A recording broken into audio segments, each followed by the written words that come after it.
Hi, good evening. My name is Brandon Hughes. I'm the founder of FAO Global, and thank you for joining our webinar. We're excited to have, we had more than 50 people and companies sign up, so thank you for that.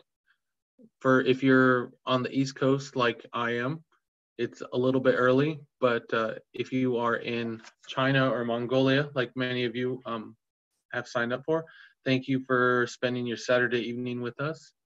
As I mentioned, we are going live on Facebook with this. We also will have access on demand as well. If you have any questions throughout this, you can use the Q&A box on top of the presentation, or you can shoot us a message through the chat function as well. This is scheduled to be no more than an hour, and we're happy to answer any questions along the way. And we will get started now.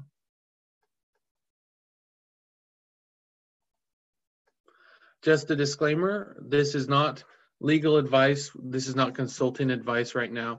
This is just our way of sharing information that we've learned to you. If you are interested in becoming a client later, we'd be happy to discuss that with you. But this is just for informational and educational purposes.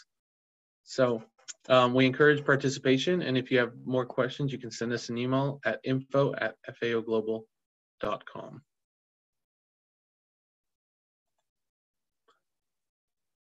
All right, so a little bit about us. We're an international consulting firm with a network of more than 100 senior consultants and experts around the world in more than 29 different industries. Our primary services, we provide market intelligence, international strategy, and brand expansion services. So essentially helping companies plan their strategies and execute abroad.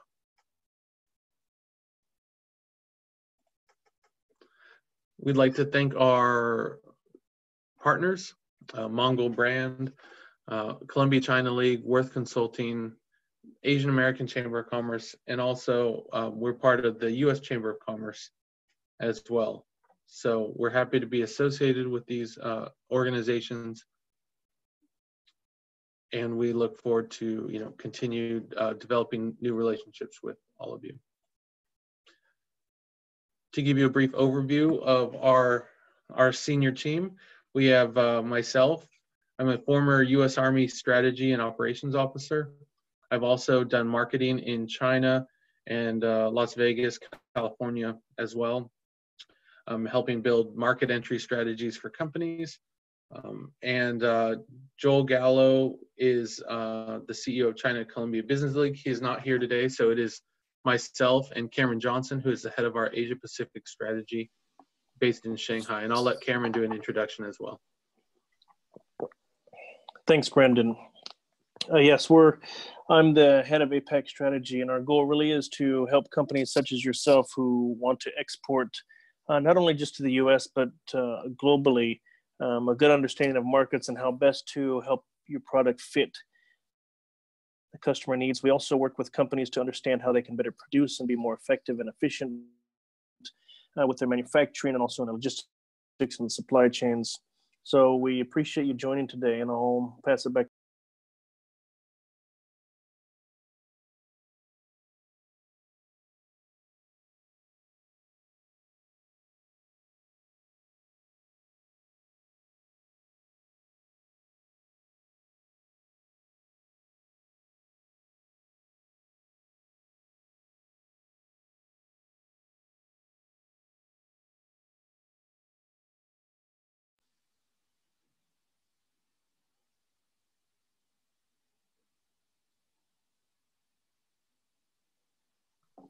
And thank you. Somebody reminded me that I muted.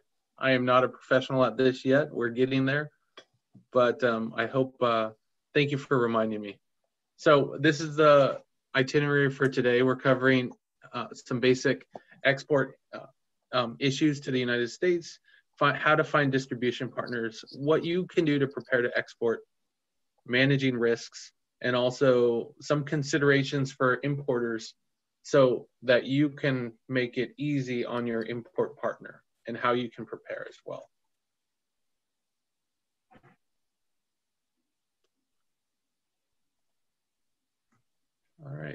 So just to give you a brief overview of, what we're going to cover, exporting to the United States can be challenging if you've never done it before.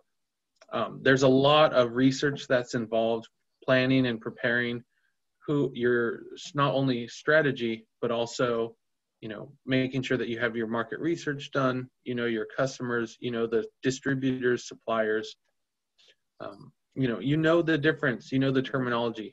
What is a duty versus a tariff? Do you know the customs process? Are you prepared both financially and legally for this? And there's a lot that goes in. Cameron, anything else to add to this? Yeah, thanks, Brandon. The other thing is, it's also important to know what your customer is doing. Sometimes companies will import products into the U.S. and they don't understand exactly what the customer wants. So we see this sometimes with Amazon, right, where products will be sold on Amazon, where there's 50 products that are similar. And the important thing to understand beyond what Brandon has said is part of the market research that FAO Global does is to really understand the customer and your target audience.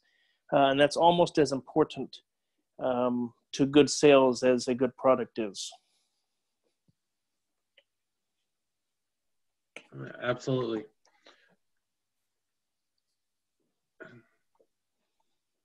All right. So looking at market research, some things that we, strongly consider you do, and this is something that we do for every single company we work with. First thing we do is we look at, I just want to make sure I'm not on mute. The first thing we do is look at, do an industry analysis. Is the industry that you are going into in the United States or in China or Mongolia or South America, is that industry growing? Or are you in a dying industry? Is that industry kind of stagnant? These are important questions because this helps us define the type of market entry strategy that you need, especially if you're looking to import into the United States. Are you trying to do something that everyone else has done? So this also helps look at your sales and marketing channels. Maybe you sell jackets and you want to sell them to U.S. consumers in the Midwest. But maybe, are those sales channels that you plan for, are they still there? Understanding regulations, definitely understanding the costs. One issue that we see time and time again is that most people do not understand the real costs of doing business in the United States. It takes money to fly here. It takes money to attend conferences. It can be tens of thousands of dollars to do this. So just preparing for that, understanding that it's not a quick process. I know Cameron has some thoughts on this slide, so I'll let him jump in as well. Brendan, I think you said it right. And again, part of it is particularly now with the trade war between China and the U.S. The U.S. customs and logistics companies are really looking at the regulations, customs duties, and tariffs. So one of the important things with this market research is that you should ask for those to be identified. And again, Brandon and FAO Global do a great job at this, is to understand beyond just the competition and what your customer is what it actually takes to import into the United States. So you understand basically everything you have to do and your cost, which, as Brandon said, you don't want to ship product into the U.S. and then have a customer unhappy because there's extra charges, or a product that is denied by U.S. Customs because you weren't aware of a particular rule or regulation. Yes. No, good points. And this is just part of, you doing your homework, preparing, being able to answer the questions. And sometimes, sometimes you might find that doesn't make sense at this time to, spend the money to import your product to the United States or export it. So, the market research is always the first step, but it's one of the most critical.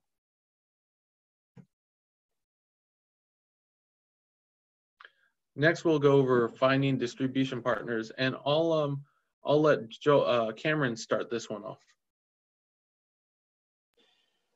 Thanks, Brandon. So when you're finding distribution, traditionally a distribution channel would be a company like a Walmart or JCPenney or Macy's, or I'm from Seattle, which would be Nordstrom's. And historically, that is how a lot of goods were imported into the US through those companies. But with Amazon, it completely changed the role of retail. So as you can see, there are multiple platforms now that you can use for e-commerce to sell your goods. And the benefit of this is a couple, and I'll have Brandon go into it. But one of them is it gets you in front of a lot of different people that maybe cannot go to a store or who just want to look at products from their home. So when you have that ability to list on a platform, it's very important, again, that you have the right market research to present your product appropriately. And in terms of distribution, there's multiple areas. One is e-commerce and delivery. So for example, Amazon fulfillment, where Amazon will store your product and then ship it as it's ordered. Drop shipping, which is, for example, for our Mongolian friends, if you're in Ulaanbaatar and you ship air freight, for example, to, let's say, New York City, to your customer, that's another way. Online department stores, think of this as a Macy's or even now as a Walmart. And then there's traditional retail, which means you actually have a store that you hire an employee, it's your business, and they sell physical items there to people on the street. Now, this is becoming less effective because online you can just reach so many more people. But in an area like in New York or maybe Chicago or LA, depending on the product, a lot of businesses do have this. One thing I will say, and then I'll let Brandon go, is that because of this current situation with the coronavirus, we will see retail shift more online than we ever have before. So to have a good online presence, a good website, good materials in English, and understanding how to export to the United States is very important in the future. I think what we will see is many businesses who have stores in the US will close, and they will primarily go to an online platform. So Brandon, I'll let you kind of discuss this further.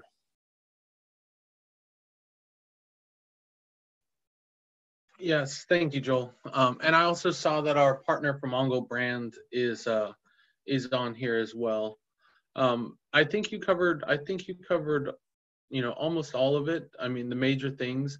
I think that, to kind of highlight is that, when we talk taking your business to the United States, especially when it's a product, when you're exporting it from your home country to the US, there is a lot of options and there's a lot of companies that can provide you different solutions. So, there are companies that specialize in drop shipping, for Amazon. There's companies that really do, help you build out your online store. And a lot of the time, you just have to make sure that it's imported correctly, you have a place to store it, and it sells. If you want to get into a traditional retail chain, there are most big box stores, if you want to get into a Whole Foods or a Walmart even, they have websites dedicated to potential suppliers. So if you want to be a supplier, you can just go to their website and apply, and they will tell you exactly what they need your product to be or what types of things that you need to meet in order to be eligible for this. And and also consider the cost of real estate. In New York, $20, $30, $40, $50,000 a month for a small store location is not uncommon. So it can get very expensive if you want to build out your own store or even buying retail space.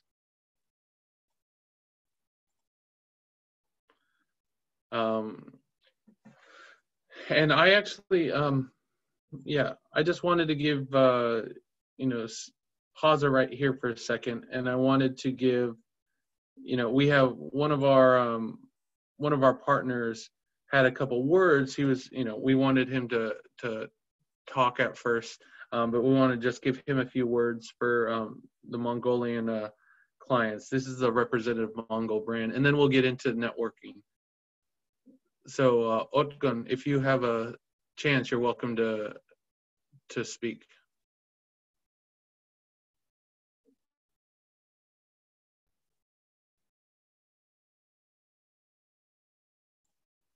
We might have to try that later. Yeah, I probably caught him at the wrong time. So what? Hello? Otgun, yes, are you there? Okay. Okay, thank you so much, Mr. Brandon and our experts. Today, Mongol Brand Association is very happy, and your presentation, it is very interesting. I just telling users, interested users, only Mongolian 1 minute in the message.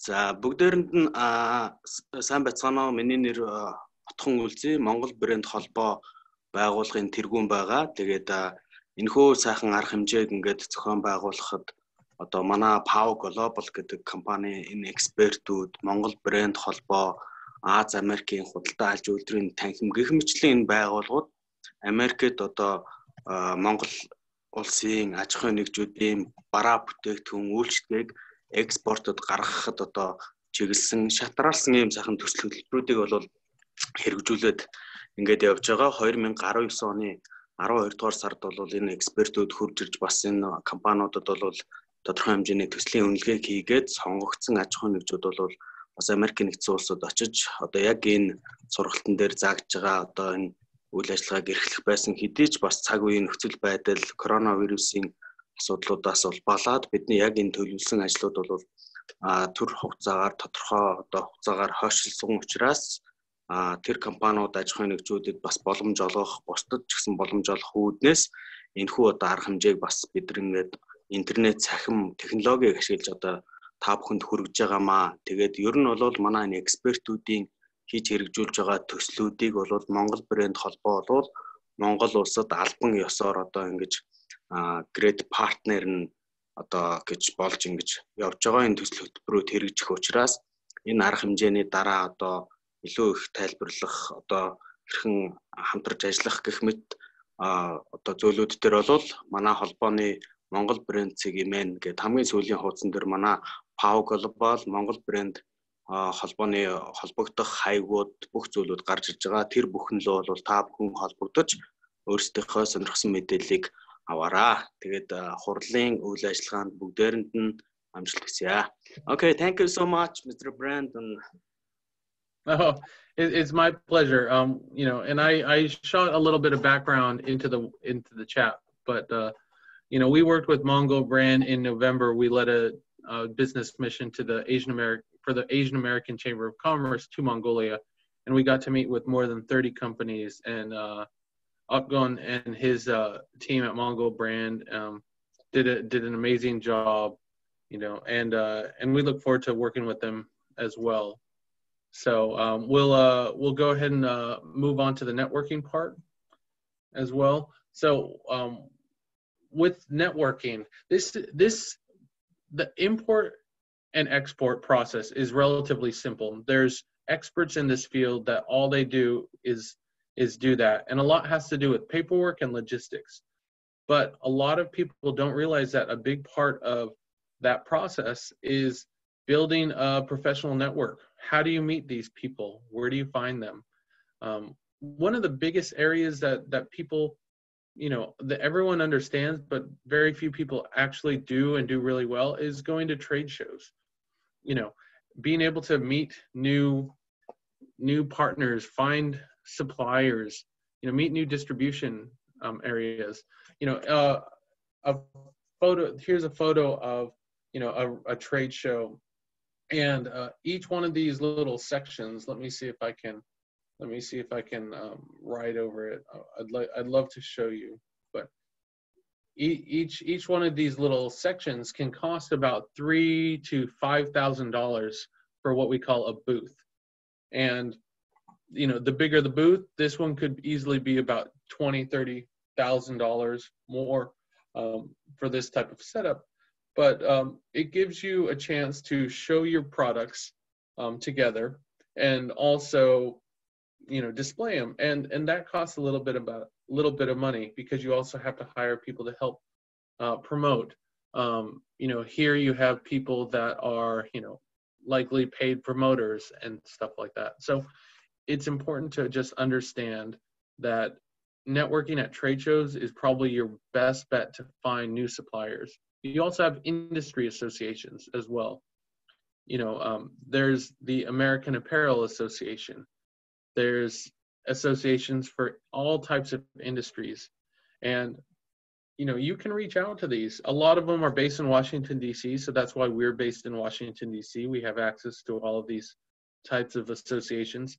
But a lot of them also have headquarters and operations in Las Vegas or Chicago, New York, also in Los Angeles. So, consider these locations, and you always want to reach out to industry associations. And lastly, you have different government resources, but you also have chambers of commerce. And these, I would highly encourage everyone to become a member of the U.S. Chamber of Commerce. You don't have to be a U.S. company. You can still be a member. It costs, I think, $250 for 1 year to be a member, and you have access and invitations to a lot of these, the members in that group and so forth. So there's a lot of different associations. Not all of them are good, but do your homework, find out which one is good for you, which one gives you access to the members, because that's the key. So let me clear this real fast, and then we'll move on. Joel, do you have, or Cameron, I'm sorry, you're gonna hate me. Do you have any last minute, anything extra to add to this? No, I think you had it, Brandon. The only comment really is that networking, as Brandon said, particularly at trade shows and with the chambers of commerce, is going to be extremely important for your business. So, for example, if you're in Mongolia, which I'm sure many of our friends on the call are, if you connected with the American Chamber of Commerce there, it could help, and they could also potentially help introduce you to companies or clients who might be interested in your products in the future. Yeah. And same thing for those in China, Thailand, in other areas. There is a U.S. Chamber of Commerce at most places. There's also a commercial services department at the U.S. embassies. So, it's okay to reach out to the government if you have access to them. Reach out to the government. There's a lot of U.S. government resources on importing and exporting. The problem with that is that they're going to be in English. So if you're not comfortable going through that type of stuff in English, you're going to have to hire somebody on that is, if you want to do it that way. Working in the government, I used to work in the government. It's not easy, but it is, once you understand it, it can be very powerful. All right, so moving on, a couple things on, how we can prepare you and what you can do also to prepare to export. And I'll let Cameron go over this one. Thanks, Brandon. So when you're preparing to export, the most important thing really is understanding what you have to do. Because what you don't want is the goods to be sent to, for example, to the US, and then it's stopped at customs, or your customer is not allowed to import it in because there is a problem. So first, and I'll leave Brandon to kind of go through how he does his research, and FAO Global can present a plan for you. But when you're preparing to export, you need to choose how to ship it. For example, some customers may want a air freight because they want it quickly. Some are happy to do it on a slower system. So for example, LTL, which is lighter than a load, which means you just have a pallet inside a container with other things that they then take out and distribute. The second is proper documentation. you need to understand that documentation and being able to trace the product is extremely important to U.S. Customs. So for example, you may be exporting cashmere. Now, let's say you're exporting cashmere coats. Well, the first thing the government will look at is what category does it fit under? So for example, you have the ECCN number, which is the Export Control Classification number. They will look at that and say, okay, these materials are taxed at 2% or at 5%. So when this is brought in, the receiver has to pay these duties or tariffs. The second thing they look at is anything banned? So for example, from China, because of the trade war, certain products were banned, such as steel, from being imported into the US. Or they have very high tariffs. So the government uses this documentation and these ECCN numbers to look at that and make sure that it's in compliance with US law. Now, some companies have tried to not be truthful in that, and when they are, they can become blacklisted, which means you can never export into the US again. So you need to be careful with that. The third part is, what does your customer need? So for example, many customers will say, I want a special package, or I need a special label, or some variation of that. So you need to understand and do that before you ship it. And the final part is, and again, I'll let Brandon go into a little bit more on this, is payment terms. Many companies now, because of the challenges of the coronavirus, are asking for longer payment terms. We have one company here in China we're doing business with who has asked for almost 12 months payment terms from the time services are delivered to when they pay. That's a large amount of time. But you should expect many companies now to ask you for longer payment terms. Generally in the United States, payment terms are 30 to 60 days, depending on the customer and the product. Brandon, what would you like to add to this? I'm sure you have something more. Yeah, on payment terms, specifically too, be prepared to enter into negotiation on this, because people are, it's always better for the company to pay later than now. I think because of the coronavirus, because of the trade war, a lot of companies are going to be very risk averse, meaning they don't want to take a lot of risk. So what you can do when you're preparing to export is know that they will ask these questions and have an answer ready for them. I think that's very important. Know what type, and we'll cover this in the due diligence part, but know what type of currency they want it in. Also, if you need to, you can use a bank to determine when the currency conversion is going to happen.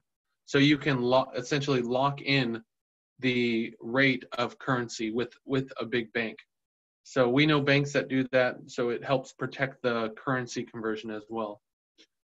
And also, to the market research and the due diligence part that Joel or Cameron was mentioning. I'm sorry, I keep messing it up.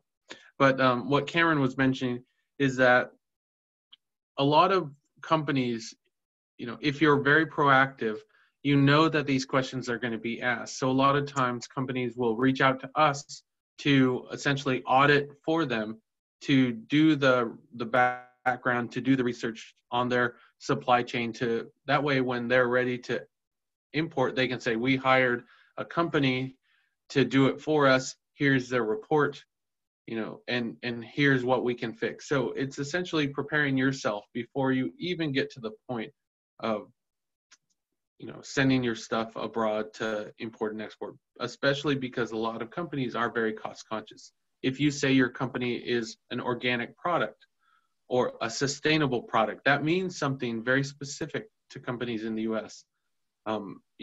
Being certified organic, for example, through the US Department of Agriculture, USDA, there is a specific set of processes and regulations for that. One question, Cameron, that we have from our from Tesso is that, is there any specific thing that how they can make, create, steps to create that supply chain, in the U.S. that we haven't covered, specifically maybe towards them, which they make food products? Oh yeah, thanks, Brandon. For Tesso, because it is food, the number one thing that is going to be looked at is their FDA certification. Are you FDA compliant in your processes, in your manufacturing? That's going to be number one. Any customer who is interested in your business, that's what they're going to, the first thing they want to know is if you have that and what your process is. The second is, do you have products that are different? For example, we visited Tesso and they had some very interesting juices and other types of foods that may not be found in the US. So this is part of your marketing and selling point to those businesses. They want to have something unique. So part of exporting is selling your story. So for example, for Tesso, you could say we're a Mongolian company. We are about sustainability with the environment and with our products. And we have unique products that can be found nowhere else in the world, only in Mongolia. This is very attractive to certain businesses. But you have to understand that even though with that, you also have many companies around the world who are also trying to do the same thing as you. So when you look at how do you get into the US, the first would be to really understand the market and potential customers. For example, a Walmart or a Costco, or if you go to a smaller chain, and I'm sure Brandon has these on the West Coast, there's Safeway. So that's the number one. Number two really would be what is needed to export. For example, if you're exporting certain products, you have to have a special type of container or shipment holder in order to do that. For example, if you're shipping strawberries from the US to China, they often use a refrigerated container to make sure that the strawberries stay cool so they don't spoil. So those are some of the things you have to consider. And Brandon and FAO Global, this is one of the things we do is to help you analyze that and what it would cost. In terms of the juice, which has come into, we have a question about special juices. Again, it depends. We do have to look into it. Often juices, if they are store shelf, meaning they do not need to be refrigerated, often they have different requirements than, for example, fresh orange juice, which has to be in a refrigerator in a store. So those are some things we can look at. I'll leave it to Brandon to kind of go into that further. Yeah, thank you. And again, specific to this question about the sea buckthorn concentrate, that's a very specific type of juice that is not very familiar to the general U.S. population. So essentially, if you are going to import that to the U.S., you'd have, I know it sounds silly, but all of this comes back to doing your market research. Will that sell? Is there enough of a market for that, even at small specialty stores? Because the U.S. has 350 million people. Is there a market for that? So we would have to look into that first before you ever even start shipping, because if there is a market, and if we can identify where that market need is, and we can identify who those suppliers or distributors are, then the process of actually finding the partner, signing the contracts, sending it, that's all very easy. But your first step is to identify who these people are and make contact with them. And then also preparing to do some marketing for your company. A lot of people think it's just, if I export there, it'll be sold. It doesn't happen that way. Suppliers have to spend a lot of money to actually do marketing for them. Otherwise, their product will get put on a bottom shelf and no one will buy it. So, understand that there's a lot that goes into it. And importing and exporting is actually that's probably the simplest part, because there's so many rules around it that say you have to do this, this, this. But specifically to the juice or any sort of product to the U.S., you know, make sure that there is a market for that. Do your market research, you know, map out that process before you go through it, because once you find a supplier, once you find a distributor, they're going to tell you, we have this preferred supplier. This is who we work with. They'll introduce you. And so it makes the process very easy if they like your product. So I hope that helps answer your question a little bit. And that's something that we can look into a little bit more as well. So we're going to move on to the next slide. Let's see. Let me clear this. Okay. So now we'll kind of cover managing risk. This is a walkthrough with our team in Mongolia of one of the factories. They make tanning products. It was a great experience. But here's some things on how to, you know, manage risk. You know, as we discussed, you know, you really want to conduct due diligence. Do your research. You know, look at the country risk. You know, right now is a great example. Are the borders shut down? Can you even ship right now? If you can in the future, what types of risk, what types of challenges will you face? What about your suppliers? Do you know who they are? Have you done a background check on them? You can even do credit checks.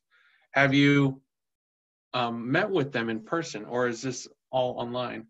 You know, the same thing with your distributors. And they're going to want to do due diligence on you. They're going to want to research you and your supply chain. You say you're organic, they're going to check that and to make sure that this is true.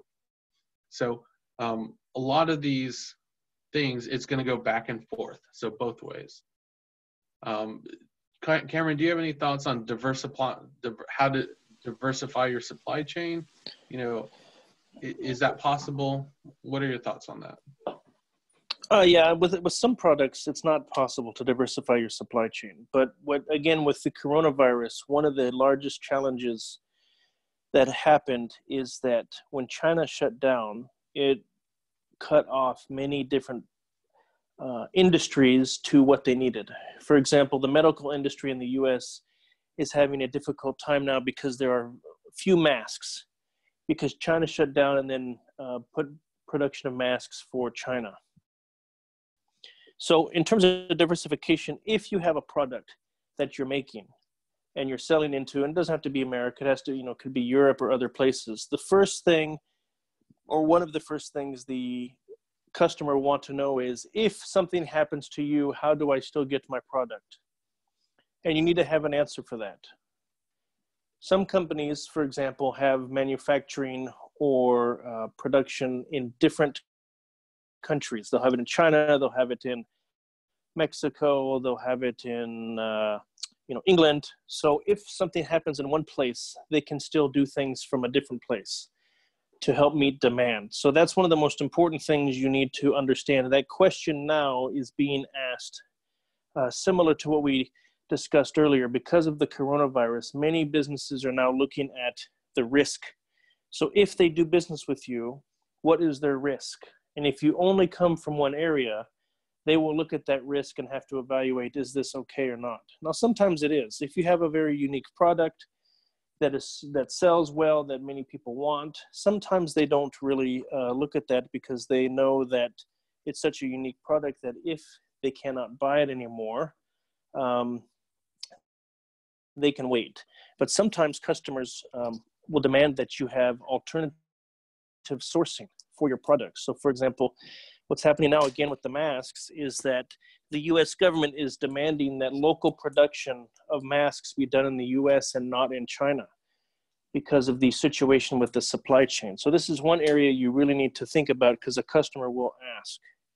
And to Brandon's point earlier about the due diligence, you will need to present a full background of your company. And as he said, they will want to investigate you. What are your quality processes? What is your work schedule like?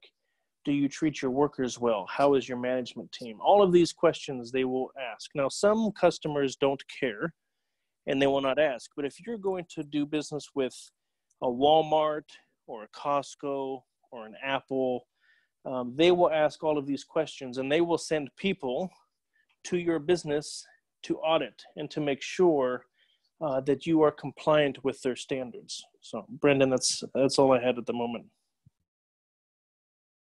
No, great point you made. And then the final part, to add, and we discussed this as well, when you're doing business in the U.S., everything should have a contract. Very few times when you will not have a contract.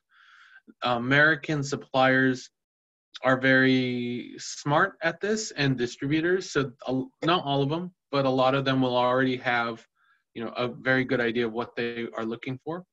But you want to make sure that you settle the contract terms before you ever ship.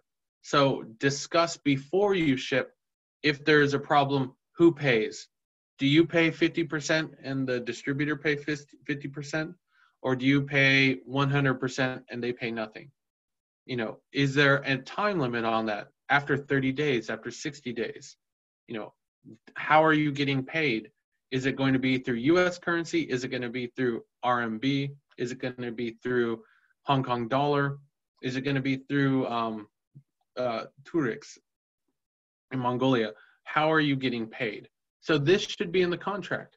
If there is a dispute, if you disagree with something, how are you going through this? Is it going to be through, a lot of times US companies will put in their contract, disputes will be taken care of in Delaware, because Delaware is very business friendly, and that protects the company. Will the dispute be handled in Mongolia? Will it be mitigated or arbitrated? I'm sorry. And then also the language. If you're doing business in China, for example, you need a Chinese language contract, even if you have a US contract. If you're doing business in the US, you need to have an English contract, because that will be the most important if there is a problem.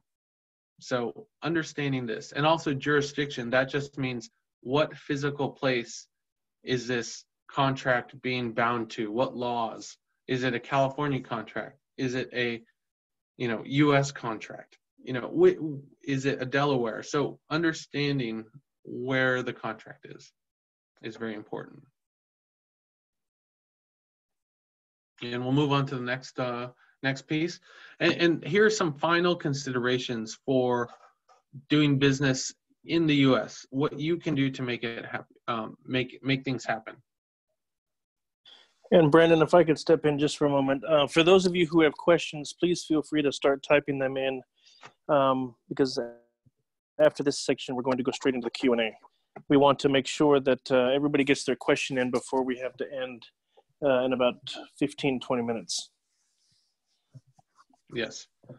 Whatever questions you have, please type them in the Q&A box or send them in chat. So we appreciate that. So yeah, some things to make your life and your partner in the US, their life easier, their job easier. So have English marketing material, have that ready. Be able to, you don't have to pitch your company like you're getting an investment. If you're just meeting a supplier, have a one-pager in very clean, in easy to read English, ready. They're going to ask you a lot of questions. Be prepared for these questions. They're going to be very direct, and they expect a direct answer. If you don't tell them very clearly, they'll think that you have something to hide. So it's okay, but keep that in mind. Some bigger chains will have worked in different countries and cultures, and that might be a little bit easier. But a lot of companies, a lot of U.S. business people have never traveled abroad, so just understand that you might have to help them out. Understand what you should know your U.S. competition. So understand what makes your brand, your product valuable. If you are selling cashmere, why would anyone buy cashmere, when they could buy it from China? I know it may be cheaper, it may seem like that, but people will want to know, why is your cashmere better than my old cashmere supplier? If you make manufacturing products or food products, why would I buy this instead of what I already know? So it really needs to have that type of that question as well. You know, you need to be able to answer that. And also, sometimes you may have a product that you think is really good, but there might be 100 of those products in the U.S. Doesn't make sense to spend the money to export it. You know, be patient. This can take a long process, especially right now. It could take 3 to 6 months or longer to meet somebody, find them, get the contract signed, you know, prepare the logistics, send everything out, you know, and get the order. So be patient. And then Cameron brought up a good point, and he sent this to me, but also, you know, this is not a cheap process. Budget, you know, you need to have a budget prepared. You know, expect to lose money up front. You know, not your first venture into the U.S. is going to be challenging, so you may lose a little bit of money, but consider this an investment into your future. You know, those that succeed in the U.S. Can do very, very well. So, Cameron, do you have anything to add to this? No, I think you did well. We do have a question about. Just a moment. I just had the question, and of course, I've just lost it. So, the question about where should you have your contract location because of a dispute clause. Now, for a U.S. business will require usually it to be somewhere in the U.S., or if it is overseas, someplace like a Hong Kong or United Kingdom. And the reason for that is because they want to ensure that they get and they receive fair review by the courts. Most companies, when they do contracts, particularly large companies like a Walmart or a Costco, will have it in the United States somewhere. If you're with a small or medium business, often they will have it just in their location. So for example, if you're selling to somebody in New York City, they will want the contract to be a New York-based contract, which means if there's a dispute, you go to a court in New York State to resolve it. So that's one of the things to keep in mind and to watch. Sometimes, depending on the business, it can be flexible, but generally from a U.S. business base, they will look at it that way.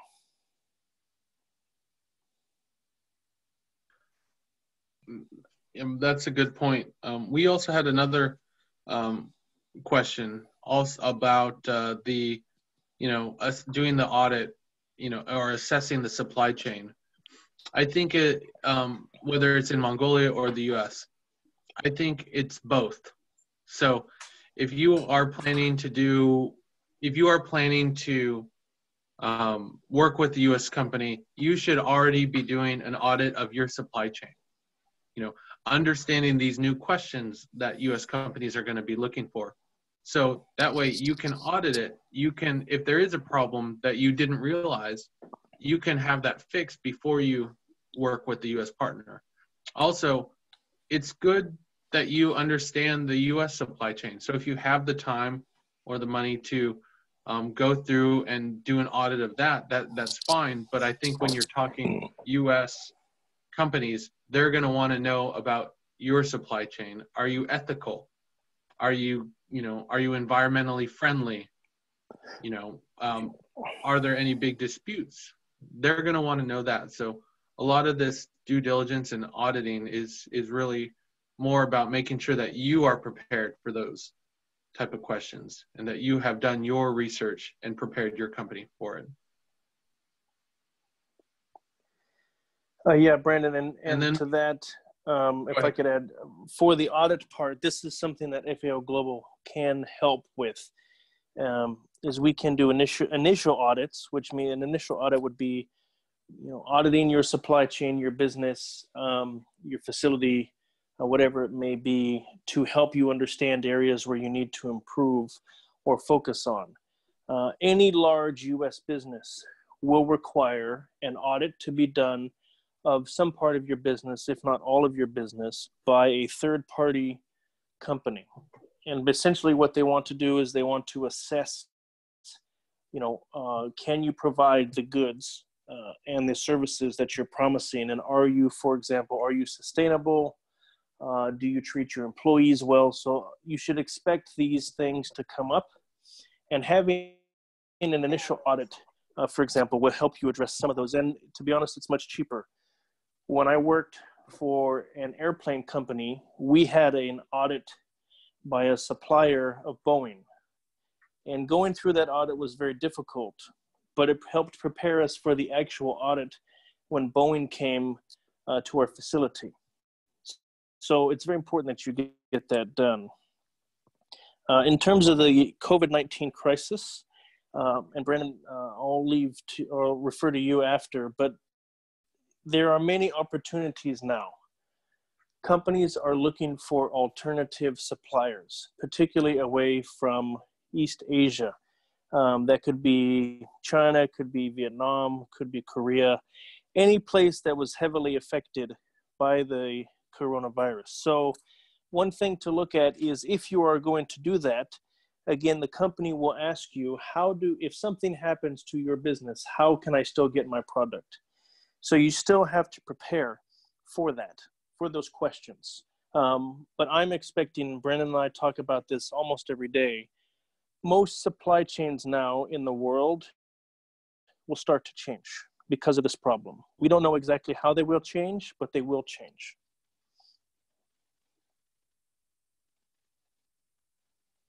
Absolutely. And I think a lot of people do not know what they need right now. A lot of companies are just reacting. I was fortunate to be on a call with many companies to listen to President Trump yesterday, discuss how he's going to help small businesses. But the call was good, but there was not a lot of detail or timeline in it. So a lot of companies right now, all they know is that they cannot rely on one single location or company for their supply. So a lot of them will be looking to make changes. So if there's a product that you see, for example, if you're, in China and you see that you can make a similar product and get it out a different way than another China supplier, this is an opportunity for you to promote the fact that you can do something, the same product, but different. Same thing for Mongolia. If you see companies, or products that are very popular being shipped out of China, you can go to these same companies and say, we can build this product for you and we can ship it this way. And, and maybe that's shipping through Russia. Maybe that's flying.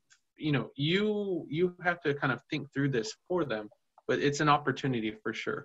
And I'd like to, we have 5 more minutes. So just real quick, if you need any help with any of your products, whether it's your strategy, building a supply chain, market research, or if you just want to do a series of webinars and specific training for your company, please let us know. We'd be happy to help. We bring people in from all over the world for these. So we want to be part of helping your company succeed, and we are available. We'd like to, again, thank you for joining. We're going to let our partner at Mongo Brand, Otkan Ulzi, say a few words.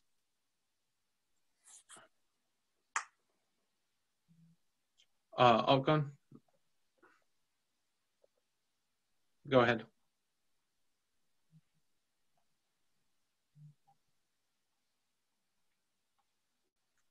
Maybe I spoke too soon. So if you have questions for us, again, we do have a couple minutes, but you can contact us, on left, info@faoglobal.com. We are on LinkedIn, Facebook, Twitter. We have Instagram, if you would like to follow us on Instagram. And then you can watch any of these webinars we will put online for you as well at faoglobal.com, and you can share the webinar link as well. If you're in Mongolia and want to reach out to any of our Mongolian partners, Mongo brand was very helpful today in promoting and working with us, and we enjoy working with them. So you can contact them, at their, as well. So if you, we have just a couple more minutes, but if you have any questions, please feel free to ask us. За бүгдээрэнд нь маш их баярлалаа. Тэгээд одоо манай хоёр эксперт бол Америк нэгдсэн улсад экспорт, импорт хийх боломжийн талаар, тэгээд ер нь бол гэрээ, худалдаа, одоо энэ коронавирусын нөхцөл байдал дээр үүссэн нөхцөл байдлыг яг хэрхэн боломж болгох талаар гээд маш олон сонирхолтой одоо шийдлүүдийг танилцууллаа. Тэгээд бид нар Монгол брэнд холбоо бол цаашдаа яг энэ хүн үйл ажиллагааг бол илүү тогтмолжуулж, илүү олон хүнийг, илүү олон компанийг хамрагдуулах одоо тийм бодлого барьж ингэж ажиллана. За нэг нь бол нийтэд зориулсан юм ажил явна. За нөгөөх нь бол яг ийм зарчмаар манай экспертүүдээр мөнгө хөрөнгө оруулалтын одоо тэр хөрөнгө оруулалтад одоо мөнгө санхүү босгодог тэр бас экспертүүдтэй яг энэ хүрээнд компаниуд бас төслөө танилцуулаад ингээд онлайнаар ингээд ажиллах боломжлоо бол бид нар нэг нь нээлттэй, нөгөөх нь бол хаалттай ийм журман онлайнаар бол бид нар хурал зөвлөгөө хийгээд ингээд явах болно. Тэгээд Монгол брэнд холбоо FAO Global компани тэгээд бидний энэ харилцаа хамтын ажиллагаа бол одоо ирээдүйд маш олон компаниудыг Америкийн зах зээл дээр, за Азийн зах зээл дээр ягаад гэвэл энэ экспертүүд маань бол зөвхөн Америкт илүүтэйгээс Азийн, Хятадын одоо зах зээл дээрээс Америк руу экспортод гаргахад нь дэмжлэг үзүүлдэг маш их том туршлагатай хүмүүс байгаа учраас Америк руу ч эдийн засаг одоо экспортын боломжийг нээн мөн одоо Азийн зах зээл рүү тэр тусмаа бүгд нэрмд Хятад ард улс руу гэдэг ч юм уу. Ингээд бүх чиглэлд бол бидрийг бас дэмжиж туслах юм боломж байгаа. Тэгээд энэхүү арга хэмжээг бол илүү тогтмолжуулж үр дүнтэй ажиллах болно. Тэгээд асууж тодруулах зүйл байх юм бол FAO Global компани холбоо барих хаягнууд болон Монголд одоо шууд монголоор утсаар яриг гэвэл бид одоо холбогдоод эсвэл имэйл бичээд холбогдоод ингэж байх боломжтой. За төгсгөлд нь бол одоо хүмүүс бас асуултууд асуусан байна. Тэгээд бүгдээрээ асуулт хариултынхаа цаг руу орё. Тэгээд та бүхнийг цаг зав гаргаж бидний энэ зохион байгуулсан арга хэмжээнд оролцсон маш их баярлалаа.